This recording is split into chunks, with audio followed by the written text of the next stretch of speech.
I was with two of my friends, Ben and Nick, on holidays when it happened.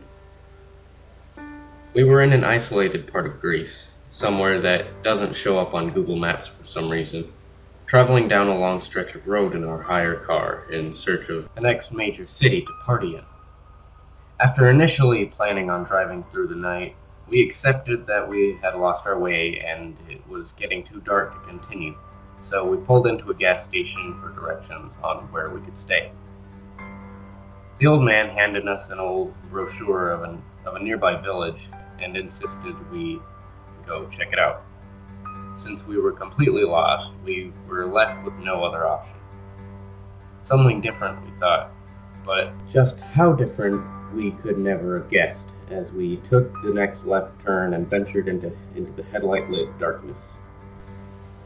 The only form of lodging out there was in remote cabins, separated far apart from each other for privacy, we guessed. The self-contained cabin had a bathroom, kitchen, queen bed, and single bed. All we needed for one night. Nick won the rock off for the single bed, so Ben and I would be sharing. Nick snores anyway, so I was cool with that. One feature of the cabin that unnerved me, however, was the large square curtainless window that occupied the entire area of the vacant wall. It bothered me especially now because night had fallen and the light was on the inside, so it acted as sort of a two-way mirror. Anyone wearing black could easily look through the window without being noticed. We made plans to go out that night to the village bar, have some drinks, tell stories, and see where the night takes us. We discussed that we would leave the key under the rock by the porch, and if we were to split up, whoever came home first would leave the door open for the others to get in. Why don't you say it louder so everyone can hear where we hid it? Ben joked. To which Nick found the pleasure in yelling it at the top of his lungs. Luckily, our cabin was isolated out there and there was no one close by, I thought to myself as we drove off. It was a surprisingly fun night at the bar. We had plenty of shots at the local drink until the bar staff informed us we had drunk their socks dry. It was cheap though in Greece. The next thing I knew, it was late, the bar was closing, and we had lost Ben. He must have left without us, though I don't remember him telling us he was leaving, I thought, slightly concerned by him acting out of character.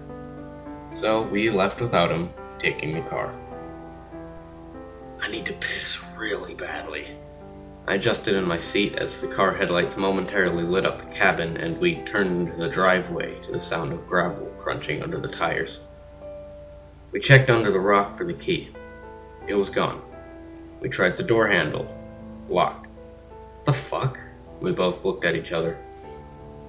Ben must have come home before us, and he's locked us out.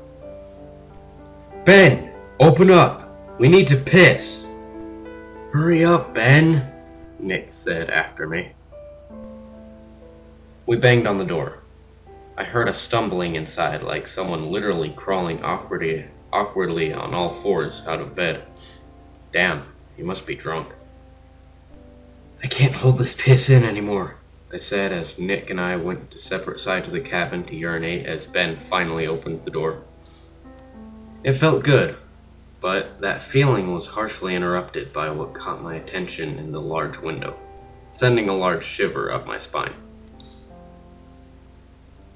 There was a long, thin set of handprints, only visible on the window from the mist outside. It looked longer than any human's hand, but much, much thinner. Holy shit! But I quickly cleared my mind of the scary and irrational images I was creating, as it was certainly just a regular human hand that had been smeared, causing the illusion that it's longer. Right? Either way, it occurred to me that someone or something might have been watching us.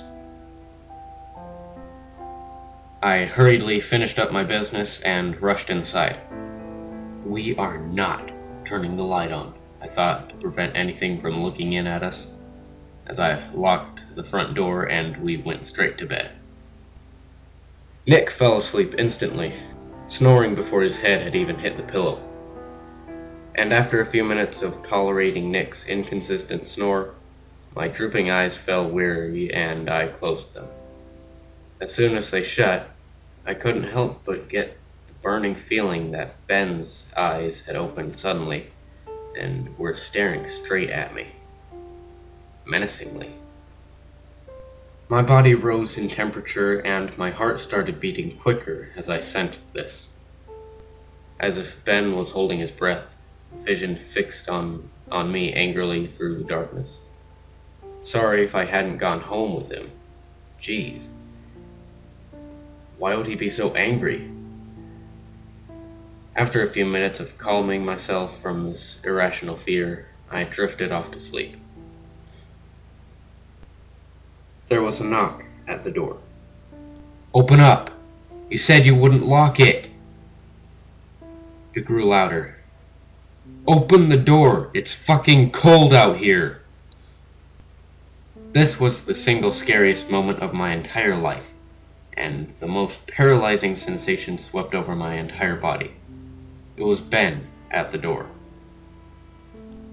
Suddenly, there was a movement in the sheets next to me. Something stirring. I got up faster than I ever have in my life and ran to the door. Nick had woken and come to the same horrific realization as soon as me, and he was right behind me and kicking the door open and fleeing outside to the car.